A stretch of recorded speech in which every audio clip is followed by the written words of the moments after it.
Hello, today I'm going to teach you how to make your own scooter, skateboard, or electric scooter, however it's called in your country. Using parts from an old hoverboard and for very little money, the first thing is to get a hoverboard or electric scooter. Don't worry about which one to buy. Buy the cheapest one because any model and any version will work for you. As long as it works, it will work for you.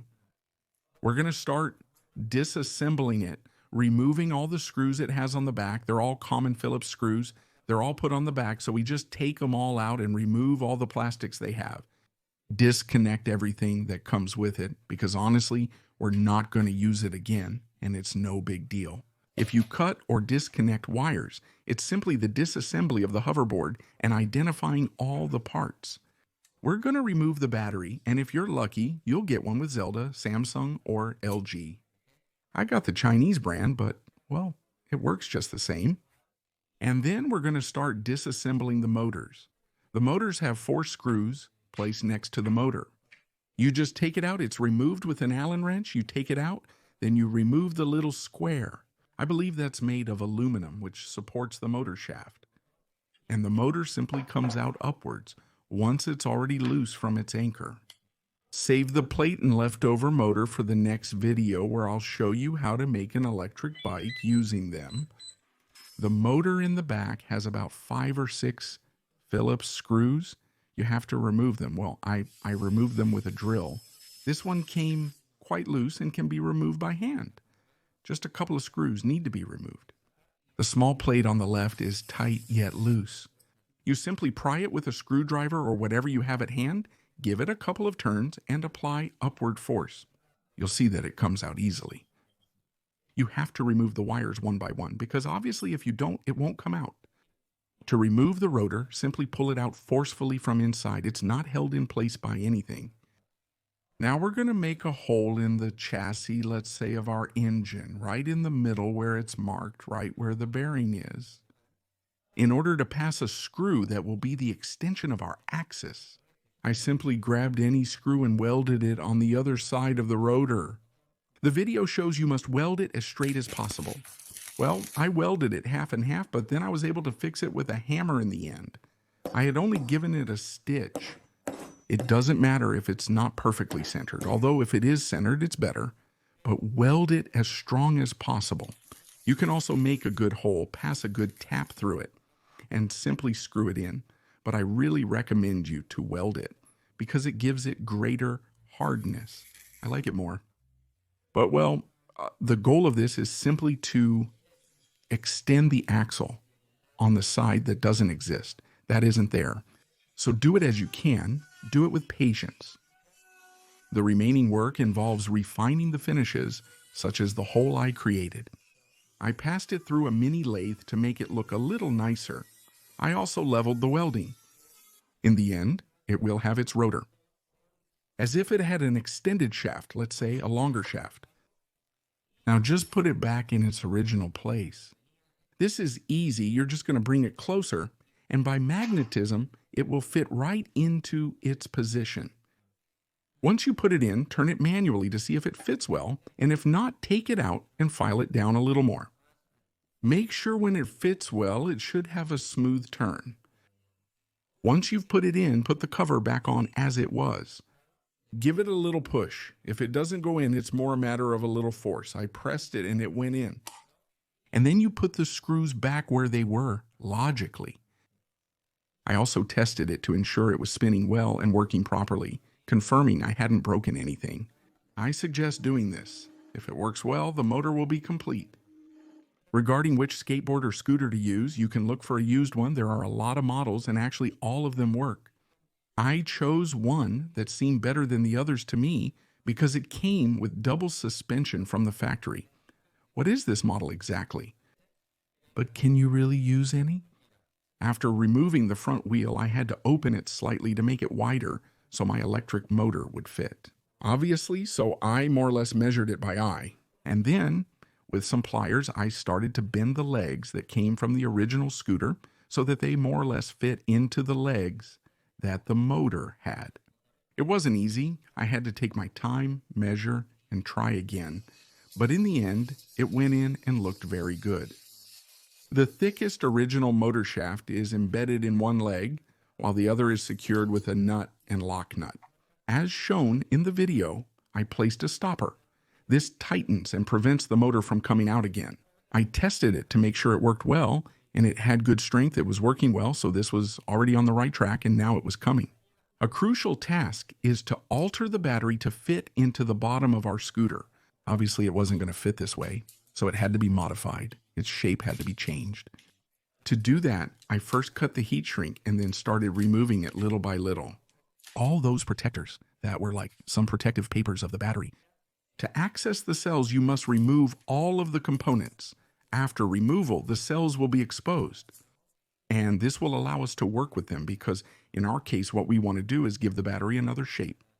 What we have to do is first cut all the wires, the colored wires. I don't recommend cutting them all at once like I did, as they'll make slight contact and spark. And then cut the contacts that need to be cut in order to give the battery a new shape. You can really cut whatever you want, but then you have to reconnect everything as it was before. The wires obviously go with each color, but the little plates that you cut, which are nickel strips, you will then have to join them with a wire or whatever. Everything must be connected, as if it came from fabric, clearly. And well, once you have finished giving the battery its new shape, you will use a multimeter, a tester, to check the voltage it shows. And if it gives you, well, the same voltage it had before. Everything is well connected, so you can close it now. In this case, I closed it, I wrapped it all with a special tape for batteries. It protects and withstands high temperatures, though this shouldn't be exposed to such conditions, hopefully. Just to be safe, I wrapped it all up anyway. Another thing I did was to take a sheet of metal and roughly shape it, hitting it with a hammer, cutting it a bit to adapt to the shape of the bottom of the scooter. And this would be the main protection for our batteries so that nothing can hit them. It's a pretty thick sheet of metal.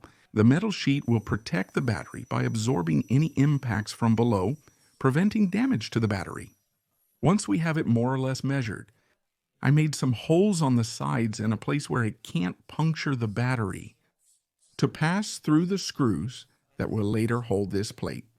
First, I drilled it with a bit, and then I tapped it to make a thread to later put in some 6mm metric screws.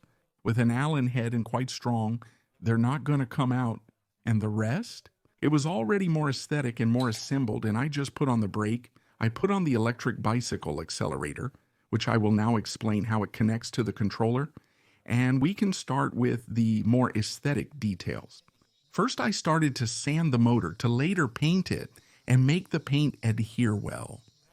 And then I painted it with a matte black tape that matched the scooter more or less. I painted the plate where it will protect the batteries. I also painted the motor. I put a little tape on it to not stain things I didn't want to stain. I also made small holes to attach our little screen, which connects to the controller. It's super easy. It was just a matter of running all the cables to the controller's location. We can run them on the outside at the very bottom, but I don't really like that, so I chose to make a hole. Fortunately, my scooter was fully disassemblable, so I was able to disassemble all the tubes and pass the cables more carefully, easier, to the end of the tube. Where, well, obviously I couldn't anymore and had to take them out, but I put a heat shrink on them and it turned out quite well. I used a 350-watt controller that I had previously purchased from China. And here's how to connect it. I marked the key cables we'll use. For the leftover ones, you can cut or leave them loose. The motor is connected to the 3 thickest cables with their corresponding color, and the other 5 cables that come out of the motor are connected to the plug called Hall, respecting colors. If you have an extra cable, you can simply leave it loose and, guided by the photo, connect the accelerator in the same way. And if you have the little screen, although this last one is optional, always respect the colors so it looks nicer. I put heat shrink on all the cables so that it doesn't show and doesn't turn black. Another thing is to put the battery inside well where it's going to go.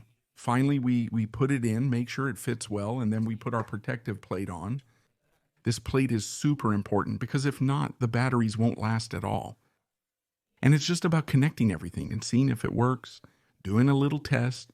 I had a small problem with my scooter, which was that it was very low, and when I hit a speed bump or something like that, it scraped, it touched, and this could causally damage the batteries. What I did was disassemble the front part of our scooter and managed to raise it a bit, simply by welding the factory stop a little higher. This is optional and depends on the scooter model you choose.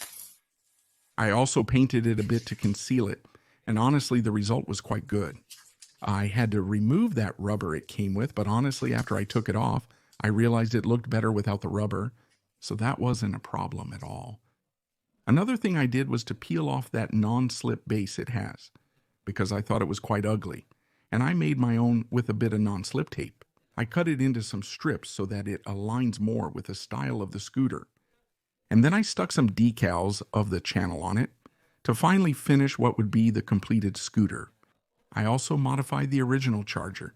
Since the original scooter's plug from our hoverboard won't be used anymore, I replaced it with an XT60 plug, respecting the red, the positive, the black, the negative, which is connected directly to the battery. So now our charger is connected directly to the battery. The red light means it's charging, the green one means it's already charged, it's that easy. And that's it. Our scooter is completely finished, and honestly, it looks much nicer than it originally did. If you're up for it, you can sand it down and paint it from scratch. Honestly, I didn't want to because I didn't see the point. And now we move on to the more technical details of how our scooter works. It works quite well with very good speed and acceleration. I didn't mention why I excluded the battery connector. It was in case the battery depleted. I could always carry a spare one with me and have a little bag or something with another spare battery, and thus have more autonomy with our scooter. The autonomy is around 20 kilometers, but it could be extended to 40 or 60 depending on the number of batteries I can carry. The scooter suspension, truth be told, worked quite well. It didn't get damaged at all, not even when I welded it or anything. And it handled the potholes quite well. I could go through any pothole, and it felt very little. It was greatly reduced. The scooter's final speed was around 15.5 miles per hour. The speed can be extended either by changing the battery for a larger one of 42 volts or by extending the wheel diameter. But honestly, I didn't find it necessary as I was going to be the main user. City, I think that 25 kilometers per hour is a pretty good speed to use in the city, and honestly, I wouldn't need more than that. I also thought it was a bad idea to use the remaining engine to put it in the back. While having two engines, many will think that perhaps with two engines they double the speed. This is totally false. They are going to go at the same speed, but they are going to take half the time to reach that speed. This is bad because they are going to use twice the battery. They are going to need another controller. And I don't see much sense in it. The truth is that this one accelerates quite fast, and there's no need to have more. If you like this video, don't forget to subscribe to the channel, and don't forget to check out my main channel, which you have below in the description, where I upload inventions and crazy ideas. Thanks for watching the video. Bye.